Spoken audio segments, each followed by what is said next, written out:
আসসালামু আলাইকুম guys, welcome back to my new blog. আজকে আসি রাজেন্দ্র কলেজে। এই যে দেখেন আবহাওয়া আজকে, ওরে বাবা কেমনি যে আসলাম কলেজে। আর এই মেলা দিন পর মামার সাথে দেখা। আরে কে কেন হাই কেন? মেলা দিন পরে দেখা হলো তোমার সাথে। এতদিন কই ছিলা তুমি? তুমি নাকি গোপালগঞ্জে ধান কাটছাও? আর বইলো না, এই দেখো হাতের অবস্থা, হ্যাঁ হাত শেষ। দেখি কোনে কোনে, এই যে আহা, তার মানে তুমি তুই ধানও কাটা পারোস? হ্যাঁ হ্যাঁ, ফরিদপুরে আসবো, ভাড়ার টাকা নাই, কি করবো? পরে কাজ কেমনে করলাম, কেমনে আসলা তুমি? তারপরে কাজ করার পরে দুদিন কাজ করলাম। আমি আকাশের থেকে 1 বিঘা লম্বা ছিলাম, এখন আবার সমান হয়ে গেছে আকাশের। তার মানে মনে হয় ধানের ওজনটা অনেক অনেক ছিল। এক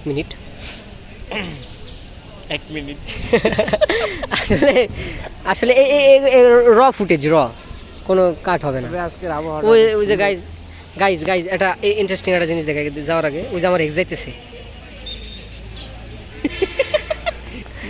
কুইতে, মানে আমার এক্স কুইতে না, আমার এক্সের স্বভাব হলো কুত্তের মতো। তাই তুমি যে আসলা, তোমার কয় টাকা হয়েছিল ধান কাইতে? কয় টাকা হয়েছে? 2 মনে। মাইক না দলিত না। আচ্ছা, আমার কথা হলো র্যাক ডে চলতেছে, যে জয় বাংলা কবি না না, যারা ভাষণ দেয় এখানে একটা স্বভাব, শুরুতেই আর হলো শেষের দিকে জয় বাংলা ভালছে না, আর হজম হয় না।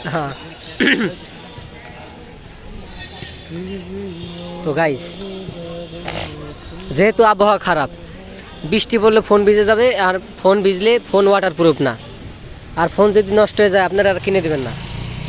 এই কারণে আজকের ব্লগে পর্যন্তই। আল্লাহ হাফিজ।